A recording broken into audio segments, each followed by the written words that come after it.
NHL regular season recap, night 80, 13 games on a Tuesday, so you already know we had to get things started from the car post-rink. We're getting things kicked off with the Bruins taking on the Columbus Blue Jackets. A bit of a weird game tonight, no goals in the first period, and then from the second on, it's a decent bit of goal scoring, but from kind of a band of misfits. Kevin Shattenkirk opens the scoring for Boston before Kent Johnson scores a pretty nice one to tie it at 1, and then from there, it's JVR that makes it 2-1 headed into the third, where Danton Heinen and Trent Frederick extend the Bees' lead to 4-1, where the score would stick. A pretty solid showing from Linus Ullmark, and frankly, a good one from Spencer Martin, too. It fell apart a little bit in the third, but really wasn't as bad as it could have been. An expected 4-1 win for the Bruins. They take care of a struggling Columbus Blue Jackets team while they continue to roll in first place in the Atlantic yet again. The Hurricanes taking on the New York Rangers in a high-powered Metro Division matchup in which we saw Mr. Andrei Svechnikov take the lead in this one, scoring 2 goals of his own. Pyotr Kochetkov also very good. Not a great night for Igor Shesterkin, who gives up, I believe, 6 on 27 shots. Kochetkov stopping 28 of 29. It's a much better night for the younger Russian netminder. The Hurricanes, all in all, have some good depth scoring to assist Andrei Svechnikov, who led the way with 2 goals. Chris Kreider with the lone one for the Rangers. It's a 6-1 victory for Carolina.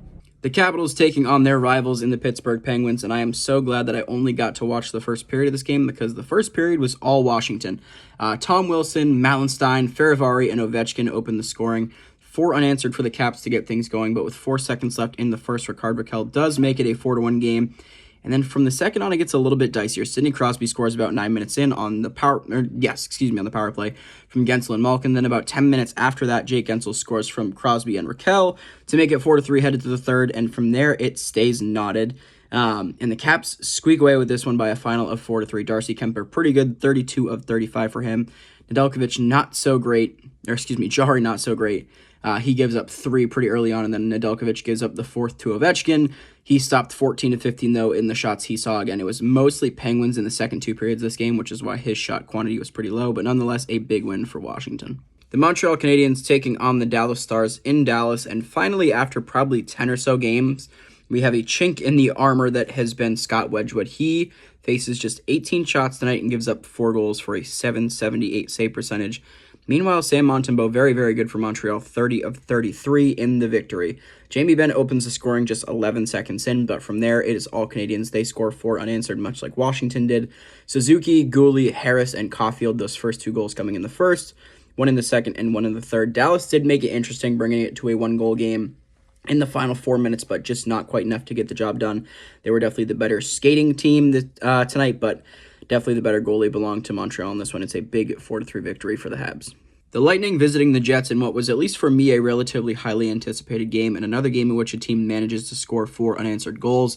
The Lightning opened things up in the first on the power play with a goal from Stammer, but in the second, 2 goals from the Jets, Pionk and Iafallo, and then in the third, it's Nick Ehlers and Morgan Barron with a pretty early empty netter before Nikita Kucherov scores the Bolts' second of the game on the power play, his 27th of the year.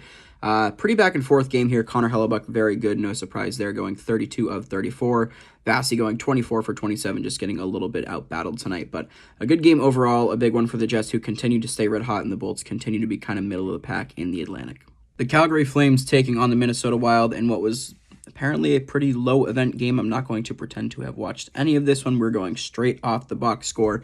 In the first period, it's Mangiapane and Jonathan Huberdeau with his second point in as many games, which is good to see because this is a guy making $10.5 million that has been doing pretty much jack shit all year. He gets his 5th of the year from Lindholm and Sharangovich, Mangiapane's goal from Anderson and Uyghur.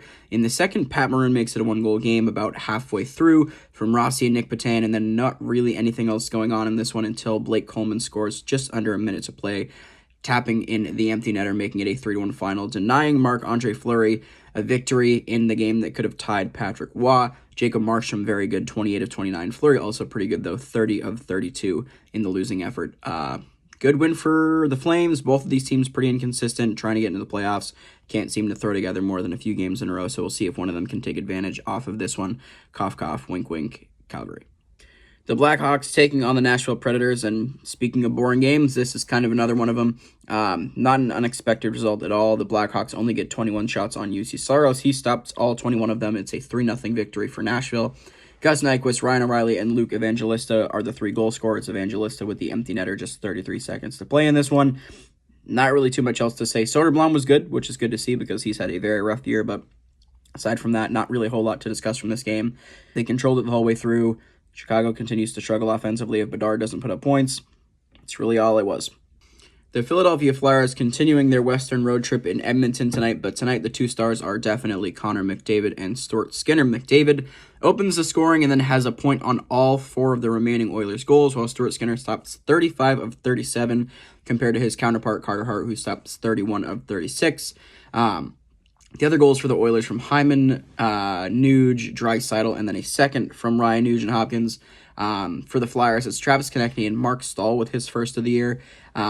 It was actually a pretty good back-and-forth game again. The shots 37 to 36, so a pretty evenly matched set of teams, but the Oilers get the better of this one again, largely in thanks to Connor McDavid. They continue to climb the Pacific up to 19, 15, and 1, good for 5th, while the Flyers are slowly starting to get bumped down the standings and caught from the teams below them, looking at, the Islanders, the Devils, etc. So we'll see if they can continue their playoff spot, but it is starting to get tougher for sure. The Panthers taking on the Coyotes, and the story of this game is really just some rough stuff that went on in the second period. Jason Zucker kind of taking advantage of Nick Cousins after Nick Cousins laid a hit that he, I guess, thought was questionable on, I believe, Lawson Krause. So aside from that, it was really all Panthers. They outshoot the Coyotes 38 to 22. Bobrovsky 21 of 22, Vejmelka 34 of 37, Verhaeghe, Reinhart, Kachuk, and Forsling with the goals for the Cats. Kerfoot with the lone goal for the Coyotes. Not really too much else to talk about in this one. It's a complete performance from Florida, and they win by a score of 4-1. The Islanders taking on the Colorado Avalanche, and the king of the loser point strikes again. They had leads at multiple points in this game. They open the scoring in the first. Pierre Engvall, Devon Toews ties it.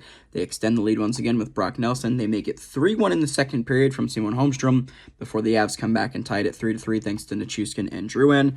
Once again, though, Alex Romanov scores, making it 4-3. In the third, they blow that lead too, making it 4-4, and eventually in the overtime, just 30 seconds in on the power play, Nate McKinnon from McCarr and Rantanen make it the 5-4 final for the Avs.